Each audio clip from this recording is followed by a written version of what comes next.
भेज दिया है और अब बारी उनको सुनने की है। कहते हैं कि हर कामयाब आदमी के पीछे एक महिला का हाथ होता है और आज राजेश पॉल जी की कामयाबी के पीछे जिस महिला का हाथ है, द लेडी डायमंड, वो हम आप सभी के बीच में है। और मुझे मालूम है कि आप इन्हें बेसब्री से सुनने के लिए बेताब हैं, तो मैं अगेन आप लोगों के जोरदार तालियों के साथ और सीटियों के साथ ये माइक्रोफोन उनको हैंड ओवर करूंगा। एक जोरदार ताली मिसेस राजेश पॉल जी के लिए। जी सर।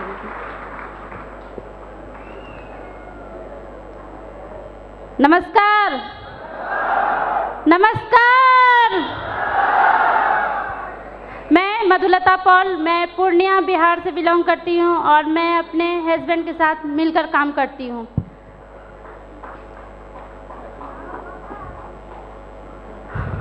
और मैं अपने पहले की लाइफ आप लोग से कुछ शेयर करना चाहती हूँ और मैं बताना चाहती हूँ कि मैं पहले कैसे रहती थी।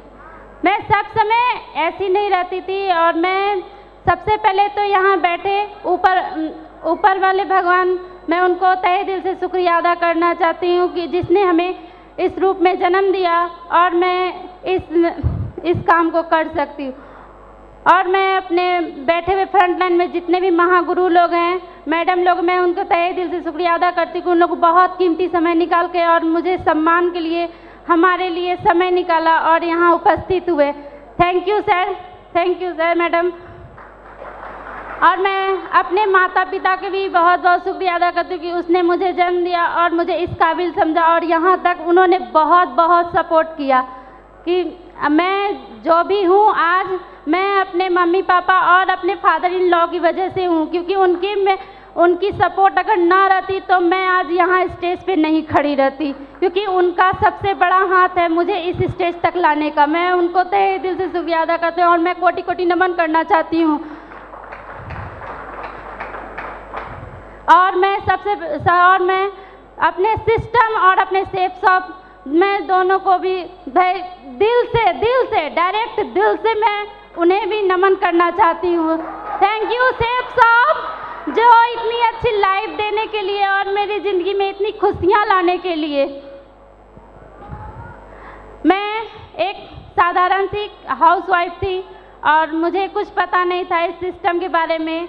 मैं घर में रहना और मुझे साधारण सा लाइफ जीना पड़ता था, जिससे कि मेरे हस्बैंड की एक छोटी दुकान थी, मैं उनसे सारा चीज़ मेरी पूरी हो जाती थी, पर मुझे इतनी अच्छी लाइफ स्टाइल नहीं मिलती थी। मुझे कोई चीज़ की कमी नहीं थी, मुझे सिर्फ कमी थी तो मेरी इनकी टाइम की, जो मुझे कभी नहीं मिलती थी। मैं जब भी कहीं जाना चाहती थी तो इन्होंने कहते थे मेरे पास टाइम नहीं है, दुकान में समय नहीं है। मैं अपनी खुशियाँ को धीरे धीरे दाबते चली गई और मुझे पता भी नहीं चला कि मैं क्या कर रही हूँ। मुझे कुछ समझ में नहीं आ रहा था। सपने तो मैंने शादी के पहले बहुत देखे थे कि हमारी भी शादी होगी और मैं कुछ घूमूं फिरूंगी, पर मैं कहीं नहीं गई और मैं अपने परिवार में रह गई। पर मुझे परिवार का पूरा सपोर्ट मिला। मुझे हर समय मुझे सही गाइडलाइन मिलते रहे, जैसे कि हमारी ननद भी हमें काफ़ी सपोर्ट करती थी। हर दम जब भी कोई घर के मामले में हो, बाहर के मामले में हो, सभी लोग सपोर्ट करते रहे और मैं इस तरह से हाउसवाइफ ज़िंदगी जी रही थी, चल रही थी, बस चल रही थी, उससे आगे कुछ भी नहीं हो रही थी। सेफ शॉप में हमने भी काम किया, हर दिन ट्रेनिंग, सेमिनार, ग्रुप मीटिंग, आज तक कोई भी ऐसा ट्रेनिंग हो, कोई भी सेमिनार हो, ये मधुलता पॉल कभी मिस नहीं की है। मैं अपने हस्बैंड के साथ हर ट्रेनिंग में जाती थी और हर सेमिनार में जाती थी, चाहे कुछ भी हो जाए, पानी पड़े, बरसात आए, जितना भी आंधी तूफान हो, अगर हस्बैंड नहीं है, अगर बाहर भी गए हैं तो मैं ऑटो करके अब ट्रेनिंग और सेमिनार में पहुंचती थी। ये मेरे में खूबी थी। मैं कभी भी इस सिस्टम के प्रति कभी भी अपने हस्बैंड से नहीं बोली हूँ कि हाँ मुझे आप इतना देर क्यों आते हैं, मैं कभी भी नहीं बोली और मेरे हस्बैंड गवाह हैं इस चीज़ का। और साथ में हमारे सीनियर सोहराब सर, मैं उनके लिए भी एक जोरदार ताली चाहती हूँ कि उसने मुझे पल पल सपोर्ट किया और मुझे आगे बढ़ने की ताकत दी। उन्होंने बहुत मुझे सपोर्ट किया और शुरुआत तौर में चलना कैसे कहते हैं, तो एक बच्चे को जैसे सिखाया जाता है कि कैसे चला जाएगा, तो सोहराब सर ने इस तरह से हर दम हमें सपोर्ट किया कि एक इस तरह से मधु जी ऐसे करिए, मधु मैडम ऐसे करिए, ऐसे करिए, और जहाँ तक की ज़रूरत होता था अमर सर भी हमें काफ़ी सपोर्ट किए। इसलिए हम अमर सर के लिए भी जोरदार ताली चाहते हैं आप लोगों से। तो अमर सर भी कभी कभी गाइडलाइन देने हमें पूर्णिया वापस आया करते थे और हमें बताया करते थे कि मैडम इस तरह करिए और उस तरह। ये हमने सारी बातों को फॉलो किया और हमने सारी बातों को मानना शुरू किया। हर दम हमने प्लान दिखाया, ग्रुप मीटिंग किया, ट्रेनिंग लिया, सेमिनार लिया, और जहाँ तक कि दिशा ट्रेनिंग हो, मैंने हर साल दिशा ट्रेनिंग किया है। हर साल मैंने इस 4 साल में मैंने हर साल दिशा ट्रेनिंग किया है और कभी भी मैंने डायमंडशिप नहीं छोड़ा है। ये मेरी ताकत है, मेरी इस सक्सेस का राज है कि मैंने कभी डायमंडशिप और दिशा नहीं छोड़ी। ये बहुत बड़ी बात है। मैं चाहती हूँ कि आप लोग सभी भी इस डायमंडशिप और भी जितने भी डायमंडशिप हो, अरे कहते हैं लोग कि एक बार मैंने डायमंडशिप कर लिया। डायमंडशिप एक बार करने से नहीं होती है, बार बार करनी पड़ती है, सीखना पड़ता है कुछ। अरे हर बार एक ही बात नहीं होती है, एक ही बात। हर बात क्या लगता है, आप लोग रात में खाना खाते हैं, सुबह नहीं खाते हैं क्या? खाते ही हैं। तो इस तरह ही हम लोग भी ट्रेनिंग और सेमिनार को अगर नहीं करेंगे तो हम लोग भी मतलब सक्सेस नहीं होंगे। लोग कहते हैं कि साइकिल चलाना किसे नहीं आता? साइकिल चलाने के लिए भी सीखना पड़ता है, तो लोगों को भी सीखना पड़ेगा। पर लोग कहते हैं कि हम एक तो नेक्स्ट फ्राइडे तो गए थे ना, तो इस फ्राइडे क्यों जाएंगे? अगर हम सीखेंगे नहीं तो हम काम कैसे करेंगे? अगर हम साइकिल चलाने ही नहीं जानते हैं और साइकिल पे चढ़ेंगे तो क्या होगा? ऑफ कोर्स गिरेंगे ही गिरेंगे। क्योंकि इसी तरह हम लोग भी ट्रेनिंग और सेमिनार प्रॉपर तरीके से लिया। और मैंने जितनी भी महिला और जितने भी एसोसिएट है, मैंने सारे लोगों को ये कहा कि भाई आप जो भी अपने सक्सेस नहीं हो रहे हैं, कोई बात नहीं, ट्रेनिंग और सेमिनार को मिस नहीं करना है। ट्रेनिंग सेमिनार में प्रॉपर तरीके से आना है और हमेशा आप जब जहाँ अपलाइन बोले वहाँ सिर्फ यस करते जाना है। और कब सफलता आपके पास होगी आपको खुद पता नहीं चलेगा।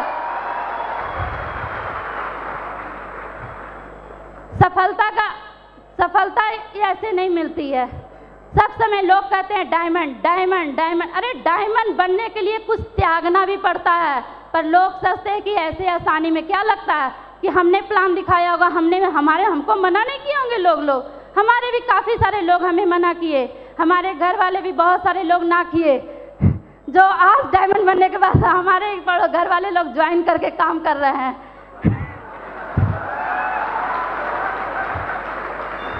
पास में ही बैठे हैं हमारी दीदी और जिया जी, अभी हाल फिलहाल में ज्वाइन करके और दिशा ट्रेनिंग लेके आए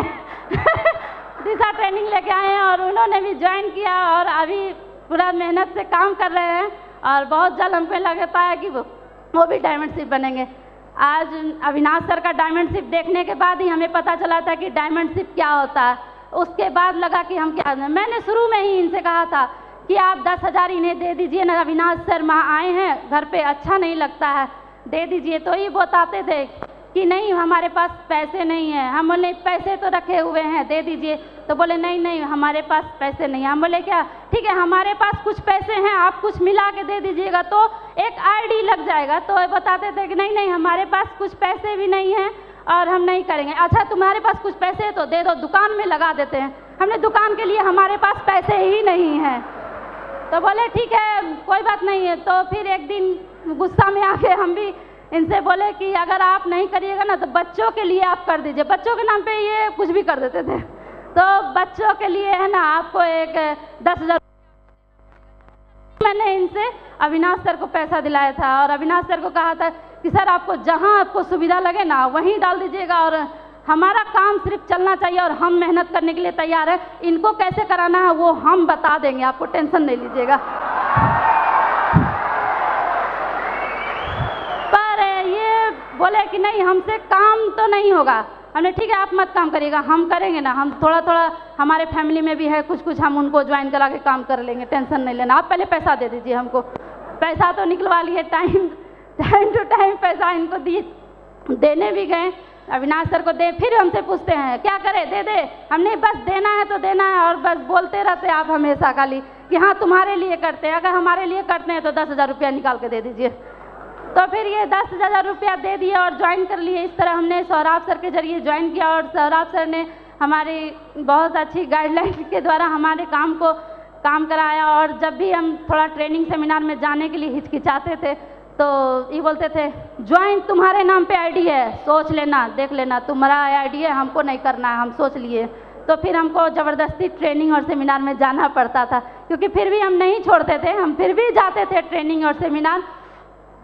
और ट्रेनिंग सेमिनार को हम लोग इसने के घर को काम करते हुए, बच्चे को देखते हुए, हमने सारा काम करते हुए इस सिस्टम की सारी बातों को मैंने माना और सही गाइडलाइन से हमने काम किया और आज हमारी डायमंडशिप पक्की हो गई। और ये सब हमारी नहीं है, ये सब हमारी नहीं है, ये मत सोचे कि हमारी है, ये सब हमारी पूरे टीम की बदौलत है।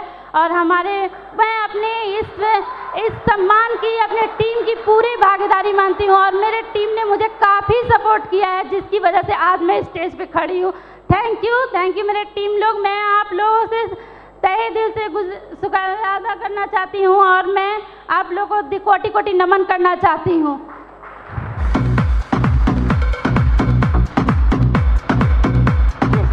Thank you.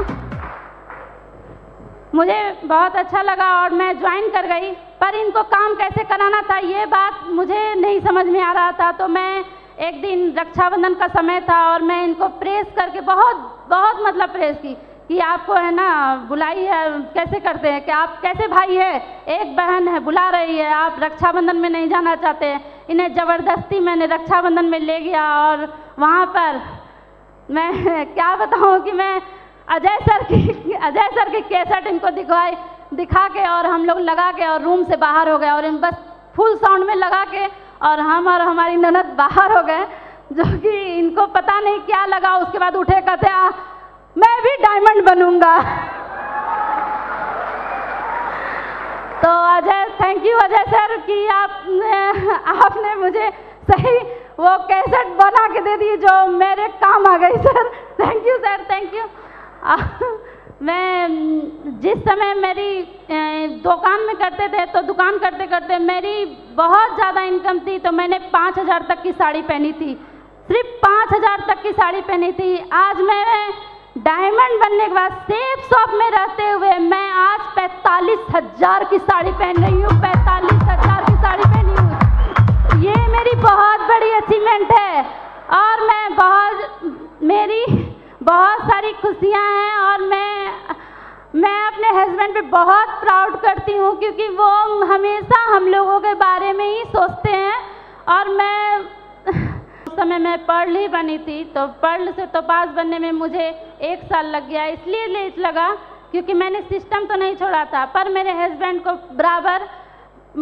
बराबर मुंबई जाना पड़ता था, क्योंकि हमारे घर में कुछ ऐसी प्रॉब्लम आ गई थी जिसके कारण से मुझे अकेले काम करना पड़ रहा था और मैं अकेले ट्रेनिंग और सेमिनार जाती थी और हमेशा कांटेक्ट में फ़ोन पे सभी लोगों से बात कर के चलती थी।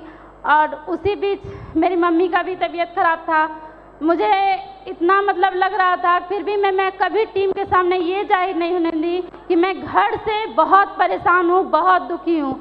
मैंने बाहर हमेशा अपने एसोसिएट से कभी भी मैंने ये सब टेंशन की बात ही नहीं की। और मेरे छोटे वाले देवर हैं, उनकी बेटा है और वो लीवर कैंसर में थे और मेडिकल के प्रॉब्लम में वो बहुत बार मुंबई आना जाना करते थे, पर मैं खुद अकेले उसके साथ टीम के साथ मिलके काम की हूँ। और उस समय लगता था कि मैं पता नहीं क्या कर रहे हैं और नहीं कर रहे हैं, हमको खुद समझ में नहीं आ रहा था। एक तरफ परिवार का टेंशन था और मेरी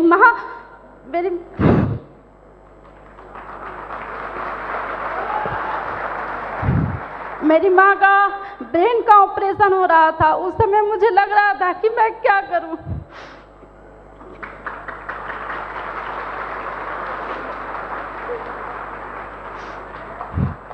मुझे कुछ नहीं सूझ रहा था, फिर भी मैं दिशा ट्रेनिंग में थी उस समय और मैं वहाँ से आ रही थी और ट्रेन में काफ़ी मुझे एक तरफ तो दिल रो रहा था, पर जब टीम आती थी तो हंस के बात भी कर लेते थे, पर मैं कभी इस चीज़ को एहसास नहीं होने दी कि मैं अंदर से बहुत दुखी हूँ।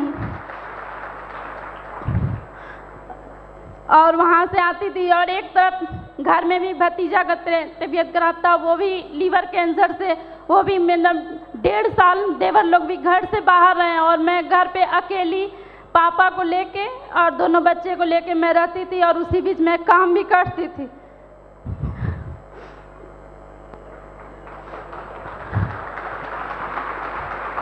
इस तरह से मैं काम की हूँ। और हमेशा अविनाश सर और रीता मैडम ने मुझे बोला, भाभी आप टेंशन नहीं लीजिए, काम होगा, एक दिन काम होगा, चिंता मत करिए। पर मैं कभी भी ये नहीं बोली कि हाँ हम काम नहीं करेंगे। मैंने एक चीज़ को अटल मान लिया था कि मैं काम करूँगी और मैं इनको आगे बढ़ना देखना चाहती हूँ, मैं इनको बढ़ाऊँगी।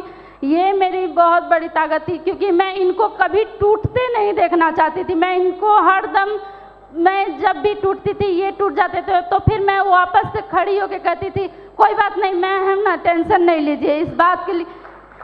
ये हमेशा हमें सपोर्ट करते रहे और मैं इनके लिए खड़ी रहती थी। Thank you sir.